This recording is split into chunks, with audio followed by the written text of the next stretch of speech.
નમસ્કાર મિત્રો, શ્રી કૃપાલુ શૈક્ષણિક સંકુલ યુટ્યુબ ચેનલમાં આપનું હાર્દિક સ્વાગત છે। આવા જ એજ્યુકેશનલ વિડીયો જોવા માટે લાઇક, શેર અને સબસ્ક્રાઇબ કરવાનું ભૂલતા નહીં। ધોરણ 11માં ગયા લેક્ચરમાં આપણે બોયલનો નિયમ જોયો, પછી હવે આપણે વાયુના નિયમોમાં આગળ વધીએ અને એમાં આપણે જોવાનું છે ચાર્લ્સનો નિયમ। હવે ચાર્લ્સનો નિયમ છે ને એ એક સરસ નિયમ છે। શું કામ? કારણ કે નિયમની સાબિતી આપણને આપેલી છે। બોયલના નિયમની સાબિતી નથી, સીધો જ આપણે સમજાતા, પણ ચાર્લ્સના નિયમમાં આપણને સાબિતી આપેલી છે।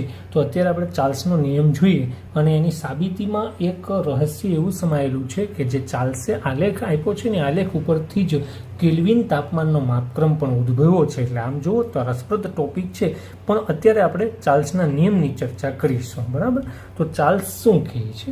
તો વાયુના જે મહત્વના વિધેયો છે એમાંથી બે વિધેયો વચ્ચે ચાર્લ્સને સંબંધ દેખાણો, કદ અને તાપમાન વચ્ચે। પણ એમાં ચાર્લ્સે શું નિયમ આપ્યો? ખરેખર ચાર્લ્સ અને ગેલ્યુસેક સાથે મળી અને બલૂનના પ્રયોગો કરતા હતા। બલૂન એટલે ફુગ્ગાઓથી ઉડવાનો પ્રયોગ કરતા હતા। એમાં એમને એક નિયમ જોવા મળ્યો। શું જોવા નિયમ મળ્યો? કે ભાઈ વાયુ જે છે એ વાયુનું કદ તેના તાપમાનના સમપ્રમાણમાં હોય છે। વાયુનું કદ તેના તાપમાનના સમપ્રમાણમાં હોય છે। જો આ વાત હું તમને સમજાવું, કારણ કે જો તાપમાન વધે ને તો વાયુના કણોની ગતિઓ વધે। આગળ ઉપર આપણે જે ચર્ચા કરી ને એના આધારમાં દીકરા હું તમને સમજાવું છું। તાપમાન વધે ને તો વાયુના કણોની ગતિઓ વધે ને, કણોની ગતિઓ વધે ને તો કણો વચ્ચેનું આકર્ષણ ઘટે, એટલે કણો છૂટા પડે અને છૂટા પડે એટલે આમ ફેલાય એટલે કદમાં શું થાય? વધારો થાય। એટલે તાપમાન વધે એટલે વાયુનું કદ વધે। આગળ ઉપર પણ આપણે આના વિશે થોડી ચર્ચા કરી હતી, બરાબર ને? કે વાયુની અવસ્થાને અસર કરતા જે પરિબળો આપણે ભણી ગયા એને આધારે હું તમને ફરી કહું છું કે તાપમાન વધે તો વાયુના કણોની ગતિઓ વધે ને ગતિઓ વધે તો કણો વચ્ચેનું આકર્ષણ ઘટે। કણો વચ્ચેનું આકર્ષણ ઘટે તો કણો એકબીજાથી છૂટા પડે અને તો વાયુના કદમાં વધારો થાય। આ મારા દીકરા તમારે યાદ રાખવાનું છે, બરાબર?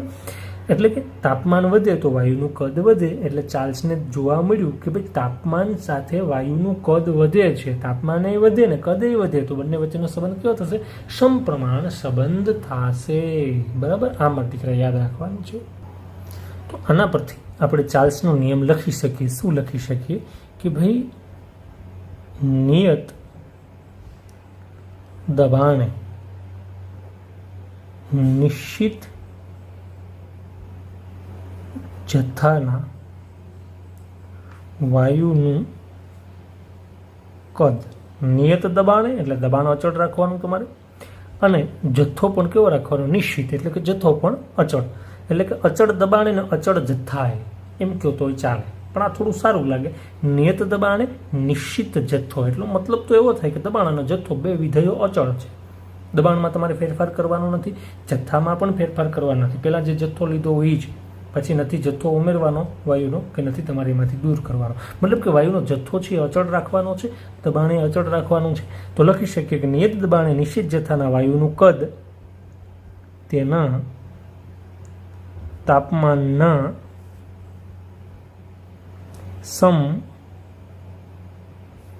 સમપ્રમાણમાં હોય છે। લ્યો, આ સરસ થઈ ગયો ચાર્લ્સનો નિયમ। મારા દીકરા લખી લેજો, લખવું હોય તો બુકની અંદર પણ આપ્યો છે।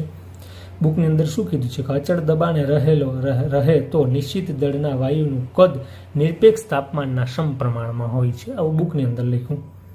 દબાણ અચળ રહે તો, એટલે કે દબાણ અચળ રાખવા, તો નિશ્ચિત દળના વાયુનું, અહીંયા મેં તમને કીધું કે નિશ્ચિત જથ્થો, બુકની અંદર લખ્યું છે નિશ્ચિત દળ એટલે બે એક જ થાય। જથ્થો અચળ હોય એટલે દળ અચળ જ હોય। મહત્વની વાત એ છે કે વાયુનું કદ નિરપેક્ષ તાપમાનના સમપ્રમાણમાં, હવે નિરપેક્ષ એમ કંઈ લખવાની જરૂર નહીં, તમે લખી શકો કદ તાપમાનના સમપ્રમાણમાં હોય છે। આ ચાર્લ્સનો નિયમ છે। હવે આ નિયમની મારી દીકરાનો સાબિતી છે, પણ હવે અત્યારે આપણે સાબિતી નહીં મેળવીએ। તમે જ્યારે ક્લાસે આવશો ને ત્યારે બોર્ડ ઉપર સરસ રીતે આ નિયમને હું સાબિત કરી દઈ। અત્યારે એની આપણે નોર્મલી ચર્ચા કરશું, બરાબર? સાબિતી લેતા નથી, યાદ રાખજો। હું પણ યાદ રાખીશ, જ્યારે ક્લાસે આપણે આવશું ભણશું ત્યારે આ નિયમને બોર્ડ ઉપર હું સાબિત કરીશ। શું કામ? કે વિડીયોમાં મારે તમને આની સાબિતી આપવી એના કરતાં બોર્ડ ઉપર જો હું સાબિતી આપીને તો વધારે ભણવાની મજા આવશે, કારણ કે ટોપિક થોડો ટફ છે, એમાં થોડું સમજવાનું સારું છે અને એમાંથી જ આપણે અંદરથી કેલ્વિન તાપમાનનો જે માપક્રમ છે એની કઈ રીતે શોધ થઈ એના ઉપર પણ આપણે ત્યારે ચર્ચા કરશું. પણ અત્યારે આને આમ લખી શકાય, ભાઈ કદ છે એ તાપમાનના સમપ્રમાણમાં છે એવું ચાલશે કીધું તો હવે આ ચલે છે એની જગ્યાએ હું અચળાંક લખી શકું કે, જો ચલે છે એની જગ્યાએ હું અચળાંક કરી નાખું તો ચલે છે એની જગ્યાએ શું આવી જશે? ઇક્વલ. ચલે છે ત્યાં મારે જો ઇક્વલ લખવું હોય તો અચળાંક લખવો પડે. આગળ પણ આપણે આવું જોઈ ગયા બોયલના નિયમમાં પણ, બરાબર. અને ક્યાંય પણ એમ ચલે છે આપેલું હોય ને એની જગ્યાએ જો ઇક્વલ લખવું હોય ને તો તમારે અચળાંક સાથે લખવો પડે. એટલે વી ચલે છે ટી, તો જો અચળાંક લખી નાખીએ તો લખી શકાય V is equal to k into T, જ્યાં વી કદ છે, કે અચળાંક છે અને ટી તાપમાન છે. ટીને હું વીના છેદમાં આવવા દઉં તો V by T is equal to K આમ લખી શકાય, બરાબર છે ને. ટીને મેં વીના છેદમાં આવવા દીધો છે. હવે આ જે સમીકરણ આપણને મળ્યું એને બે પરિસ્થિતિમાં લાગુ પાડીએ તો V1 ના છેદમાં T1 ઇઝ ઇક્વલ ટુ કે, અને બીજી પરિસ્થિતિમાં લખી શકાય V2 ના છેદમાં T2 ઇઝ ઇક્વલ ટુ કે. ચલાયમાન પદ બે છે, કદ અને તાપમાન, એટલે એને જ 1 ને 2 લાગશે. કે તો અચળ છે એટલે એને 1 ને 2 નહીં લાગે, બે બરાબર કે તો બે એકબીજાને બરાબર લખી શકાય. V1 ના છેદમાં T1 is equal two V2 ના છેદમાં T2. આવું મારા દીકરાઓ લખી શકાય. જો બોયલના સમીકરણ પણ આપણે આવી રીતે મેળવ્યું હતું ને આગળ, બોયલના સમીકરણમાં પણ આપણે આવી ચર્ચા કરી હતી. આપ બધાને યાદ હશે, હું આશા રાખું છું મારા દીકરાઓ, બરાબર. એવી જ રીતે અહીંયા પણ આને પણ લખી શકાય. બોયલના સમીકરણમાં શું લખ્યું હતું આપણે? P1 ના છેદમાં P2 is equal two V2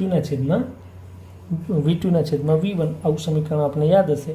અથવા આપણે લખ્યું હતું P1 V1 is equal two P2 V2, બરાબર. આગળનો લેક્ચર તમે જોયો જ હશે એવી આશા રાખું છું. તો આને પણ આવી રીતે લખી શકાય. અહીંયા 4 પદ આપણને આપેલા છે. દાખલામાં આપણને કેવું પૂછે કે આ જે 4 પદ છે ને એમાંથી કોઈ 3 પદ આપી દે, એક પદ આપણને ગણવાનું કે આવી રીતે દાખલો પૂછી શકે. આના જો આલેખની આપણે ચર્ચા કરીએ તો આનો આલેખ તો ડિજિટલ છે. ખરેખર બોર્ડ ઉપર હું એ ડિજિટલ આલેખને દોરીશ. અત્યારે હું તમને સાદો આલેખ સમજાવું. અત્યારે એટલું યાદ રાખો ને તો મારા દીકરા ઘણું છે, બરાબર. હવે અહીંયા હું કદ લઈ લઉં, અહીંયા જો હું તાપમાન લઈ લઉં તો આનો આલેખ મને આવો મળશે, ચાર્લ્સનો આલેખ. અહીંયા અચળ બે વસ્તુ છે, એક દબાણ અચળ છે અને જથ્થો અચળ છે. એન, જથ્થો એટલે એન એટલે મોલ, આ બે વસ્તુ અચળ છે. અહીંયા લખી શકાય અચળ. આ કે નિયમમાં જ આપણે કીધું ને કે નિયત દબાણે નિશ્ચિત જથ્થાનો વાયુ, એટલે મતલબ કે દબાણ અને જથ્થો બે અચળ છે. તો જુઓ અહીંયા સંબંધ જે આપણે આપ્યો છે ચાલશે કે ભાઈ કદ છે એ કદ તાપમાનના સમપ્રમાણમાં છે. શું આલેખમાં એ સંબંધ આપણને દેખાય છે? જોવાનો પ્રયત્ન કરીએ. આ બિંદુએ મારા દીકરા ઉભા રહીએ તો ત્યારે તાપમાન ક્યાં છે? અહીંયા. કદ અહીંયા છે. જુઓ હવે તમે આગળ વધો આલેખમાં તો તાપમાનમાં શું થયું જુઓ જો શું થયું તાપમાનમાં. આ બાજુ ગયા તો તાપમાન વધ્યું, તો આ બિંદુએથી કદ ક્યાં આવી ગયું? તો કે કદ અહીંયા આવી ગયું. જુઓ જો આવી રીતે આલેખને જોવાય. તો કદમાં પણ તમે ઉપર ગયા એટલે કદમાં શું થયો? વધારો. તો જુઓ તાપમાન અહીંયા છે ત્યારે કદ અહીંયા છે, બરાબર ધ્યાન થઈ જજો. હવે તાપમાન તમે વધ્યા, જુઓ ફરી પાછો મારો બોલપેનનો પોઈન્ટ હલાવું છું. તાપમાનમાં વધારો કર્યો તો કદમાં પણ શું થયો? વધારો. એનો મતલબ કે તાપમાનની સાથે કદ વધે છે એટલે કે કદ તાપમાનના સમપ્રમાણમાં છે. આલેખ ઉપરથી પણ ચાર્લ્સનો સંબંધ સાબિત થાય છે. એટલું મારા દીકરા સરસ તમારે યાદ રાખવાનું છે.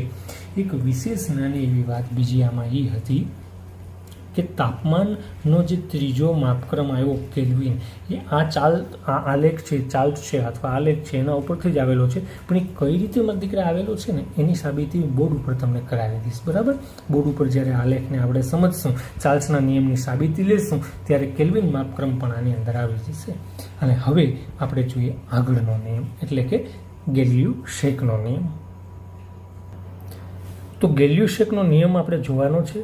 એટલે કે મુદ્દાની વાત એ છે કે ગેલિયુ-શેક પણ વાયુના જે મહત્વના બે વિધેયો છે એમની વચ્ચેનો કંઈક સંબંધ આપે છે. વાયુના નિયમો એટલે શું? વાયુના મહત્વના વિધેયો વચ્ચેના સંબંધને કહેવાય વાયુના નિયમો. આગળ ઉપર આપણે એની ચર્ચા કરીએ તો ગેલિયુ-શેકે પણ વાયુના બે મહત્વના વિધેયો વચ્ચે સંબંધ બતાવ્યો. હું તમને સીધું કહી દઉં છું અને પછી એને સમજાવું છું. ગેલ્યુસે શું કીધું કે ભાઈ દબાણ અને તાપમાન બંને એકબીજાના સમપ્રમાણમાં છે. જો બધા નિયમ આપણે યાદ રાખવાના છે. બોલ્યા કોની વચ્ચેનો સંબંધ આપ્યો તો દબાણ અને કદ વચ્ચે સંબંધ આપ્યો તો.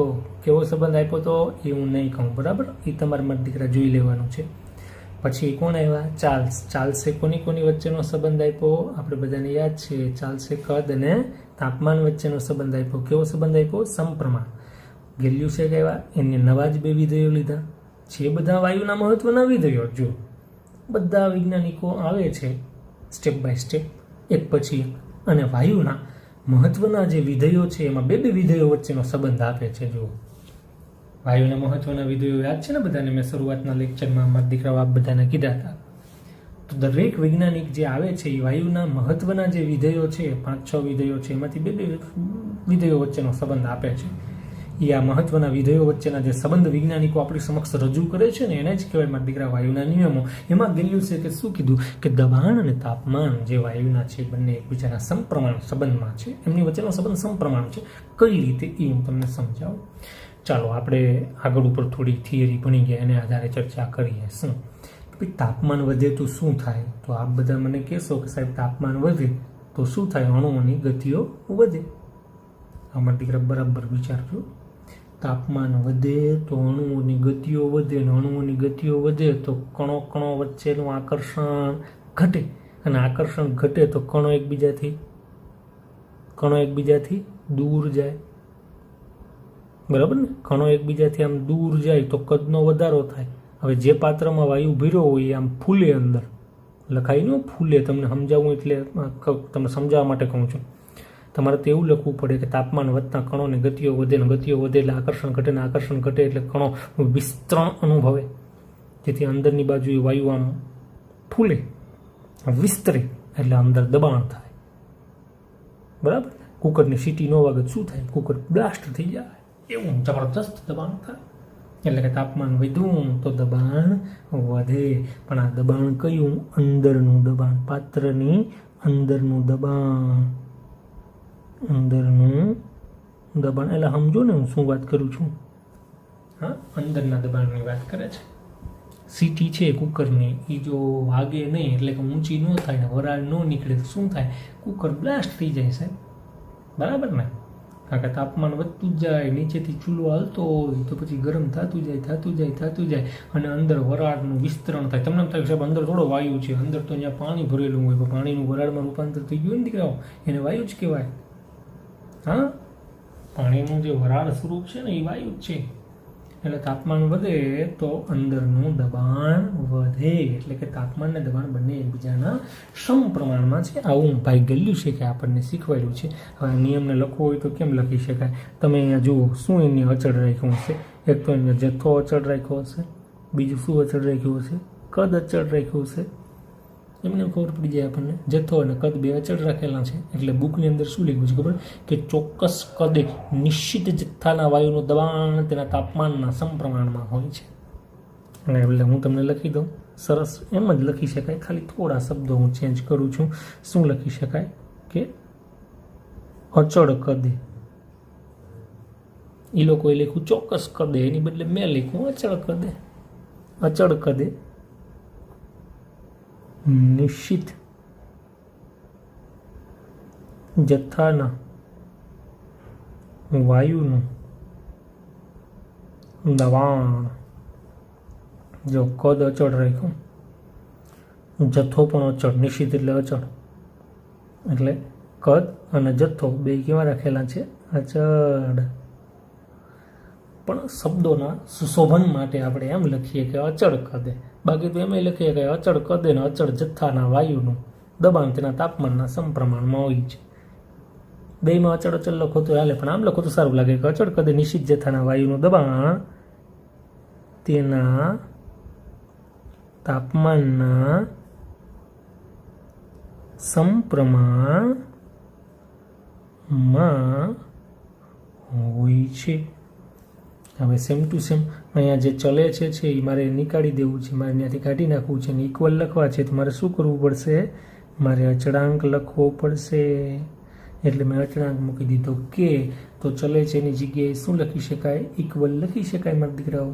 પી ચલે છે ટી છે એની બદલે જો આપણે અચળાંક લખીએ તો લખી શકાય શું? પી is equal to k into T. હવે ટીને હું પીના છેદમાં આવવા દઉં તો પી બાય ટી લખી શકાય ઇઝ ઇક્વલ ટુ કે. આ સમીકરણને જો હું બે પરિસ્થિતિમાં લખું તો આને લખી શકાય શું? તો કે P1/T1 ઇઝ ઇક્વલ ટુ કે. અને બીજી પરિસ્થિતિમાં લખવું હોય તો લખી શકાય P2/T2 ઇઝ ઇક્વલ ટુ કે. બે બરાબર કે એટલે બે એકબીજાને લખી શકાય શું? તો કે P1/T1 ઇઝ ઇક્વલ ટુ, કારણ કે બે બરાબર કે છે ને એટલે બંને પરિસ્થિતિ એકબીજાને બરાબર લખી શકાય P2/T2. આવું સરસ મજાનું આપણને સમીકરણ મારા દીકરાઓ મળશે. આ સમીકરણમાં જે 4 પદ આપેલા છે એમાંથી કોઈ 3 પદ રકમમાં તમને આપી દે ને એક પદ ન આપે એ તમારે ગણવાનું રહે.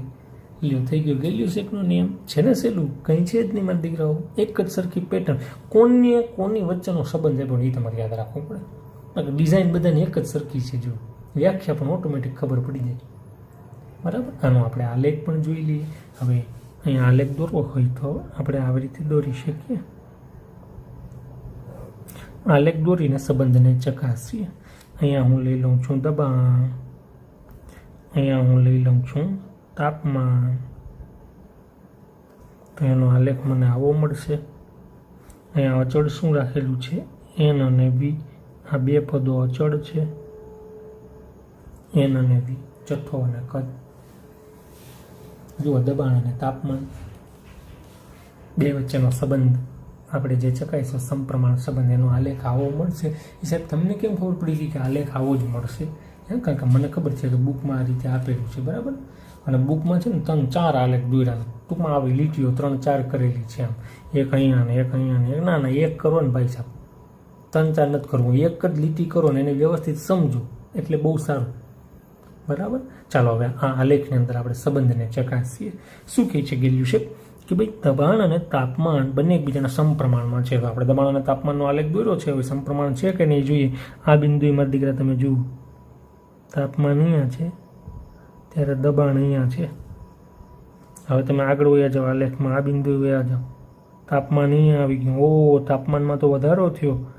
જોઈએ દબાણમાં શું થયું, જોવો જોઈએ. દબાણ અહીંયા હતું, ત્યાંથી અહીંયા વહી ગયું, તાપમાન વધ્યું તો દબાણ પણ વધ્યું. એનો મતલબ કે દબાણ તાપમાનના સમપ્રમાણમાં છે. આલેખ પરથી સાબિત થાય. શું મોટી વાત છે, યાદ રહેશે ને મત દીકરાઓ? સરસ. હવે ભણવાનો છે આપણે એવોગાડ્રોનો નિયમ. ખૂબ સરસ મજાનો નિયમ છે.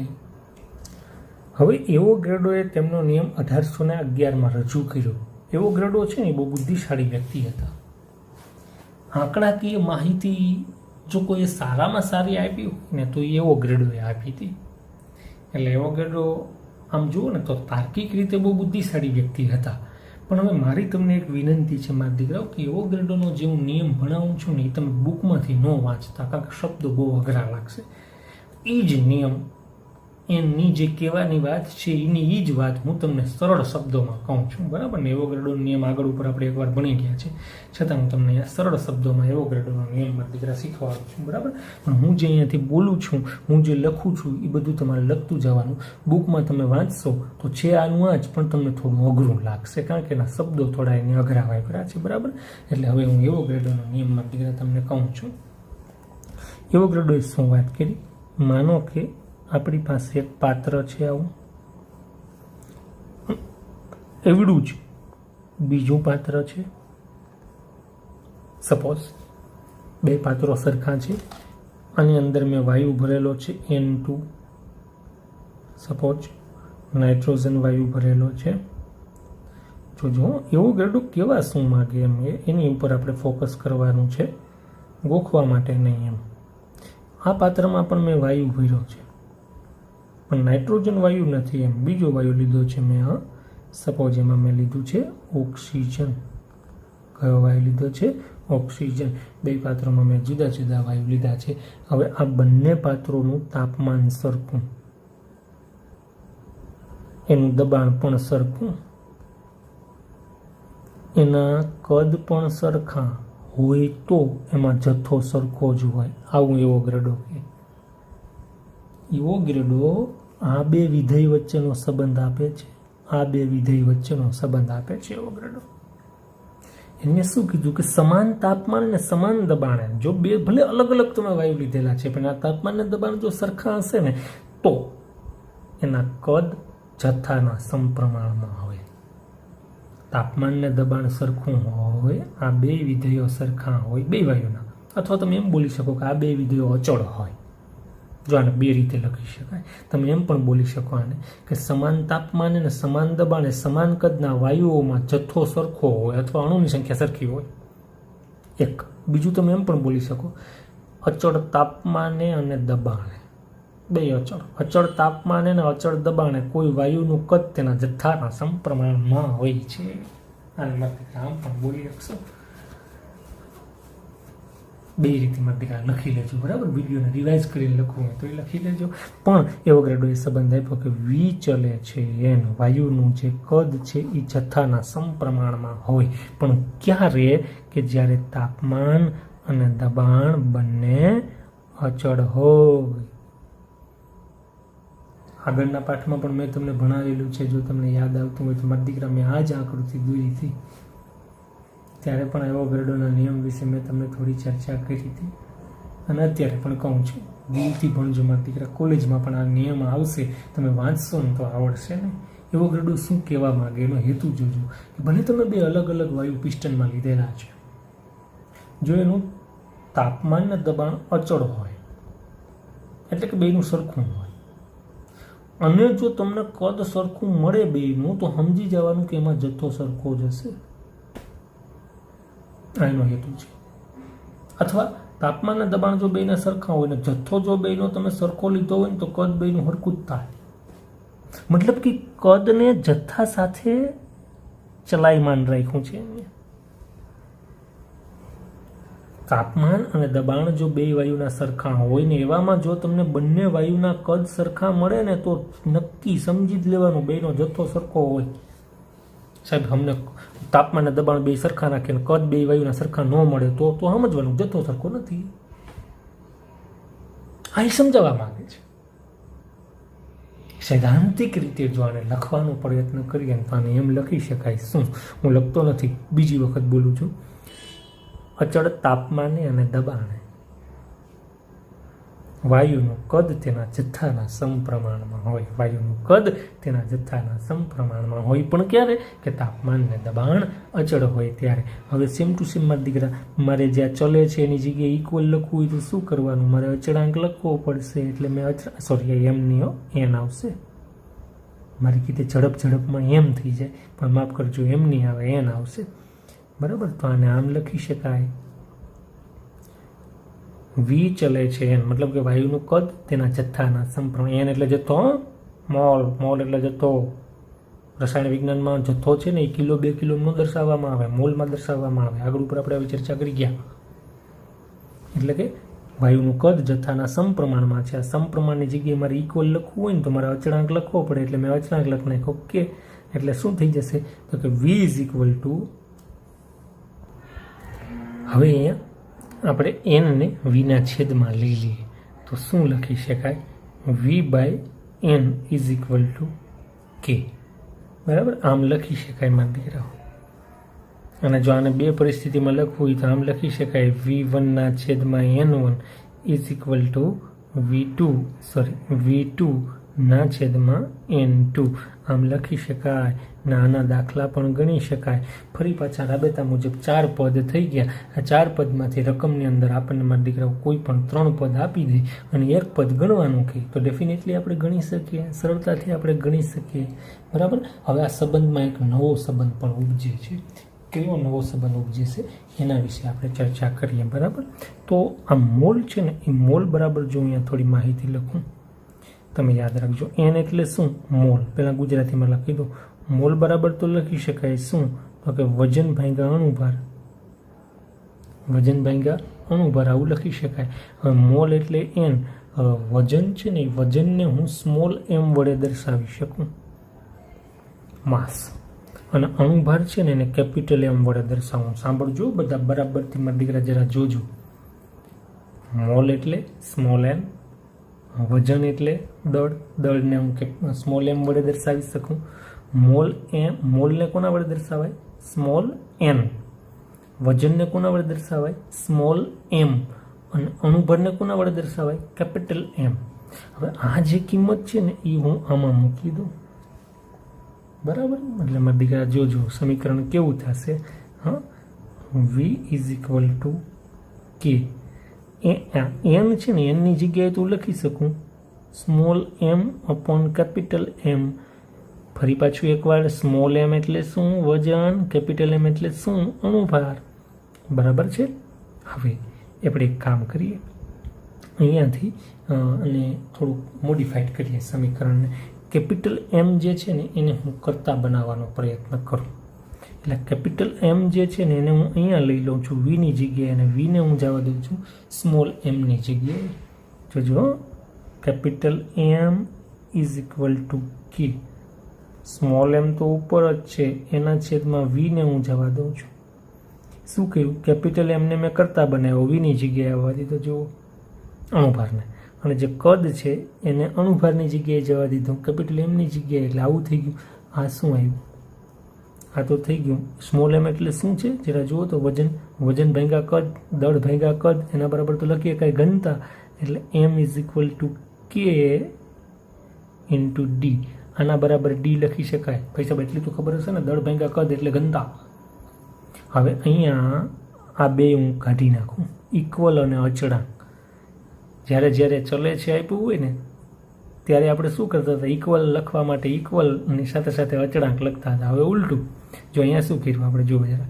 ચલે છે તો એ ચલે છે માંથી ઇક્વલ લખવું હતું તો આપણે શું કર્યું? કે લખ નાખ્યું અને ઇક્વલ લખ નાખ્યું. મતલબ એવો છે કે ચલે છે ની જગ્યાએ ઇક્વલ અને કે આવ્યું. તો ઇક્વલ અને કેને કાઢી નાખીએ તો પાછું ચલે છે આવી જાય, બરાબર ને. ઇક્વલ અને કે એટલે કે અચળાંક, એ બેને આપણે કાઢી નાખીએ તો પાછું શું આવી જાય? ચલે છે. તો અહીંયા ઇક્વલ અને કેને હું કાઢી નાખું એટલે કેપિટલ એમ ચલે છે, ડી થઈ જાય. લ્યો, આ તો નવો સંબંધ આવી ગયો. જો નવો સંબંધ આવી ગયો. શું નવો સંબંધ આવી ગયો? કે ભાઈ અણુભાર ઘનતાના સમપ્રમાણમાં હોય છે. આ પણ એવોગાડ્રોએ જ કીધેલું છે, એના નિયમ ઉપરથી ઉપજી આવ્યું છે કે અણુભાર, કોઈ પણ વાયુનો અણુભાર તેની ઘનતાના સમપ્રમાણમાં હોય. મતલબ કે કોઈ વાયુનો અણુભાર જેમ વધે તેમ તેની ઘનતા વધે. બસ આટલા નિયમ મારા દીકરા યાદ રાખવાના છે. આના સિવાય પણ એક હજી એવોગાડ્રોએ થોડી વાત કરી છે, પણ હવે એટલા નિયમ છે તમે યાદ રાખો. પછી એક હજી એવોગાડ્રોનું થોડું એક તારણ છે, તારણ આપણે શીખશું અને પછી આપણે આદર્શ વાયુના સમીકરણો પર જાશું અને પાઠને ઊંડાણપૂર્વક સમજવાનો મારા દીકરા પ્રયત્ન કરશું, બરાબર. પણ આટલું પહેલાં કંઠસ્થ કરો, બધા નિયમ એકવાર લખી નાખો. જો બધા નિયમ પૂરા થઈ ગયા વાયુના, બરાબર. એટલે હવે તમારે શું કરવાનું? પહેલાં આજના લેક્ચરના નિયમ છે ને મારા દીકરા બરાબર જોઈ જુઓ. આનો આલેખ નથી હો, એવોગાડ્રોના નિયમનો આલેખ નથી, દોરવાની પણ તમારે જરૂર નથી, બુકની અંદર નથી. આ બધા જોશો. એટલે પહેલાં તો જે મેં અત્યારે તમને નિયમ ભણાવ્યા છે ને મારા દીકરા તમે પાકા કરી નાખો. પછી પાછું બોલનો નિયમ એ છે ને એકવાર જોઈ લો, અને પછી 4 નિયમને એક સાથે જોઈ લો. એટલે પછી તમને આગળ ભણવાની ખૂબ મજા આવશે. જોજો ફટાફટ જશે, બરાબર. અહીંયા સુધી રાખીએ છીએ. અસ્તુ. જય હિન્દ, જય ભારત.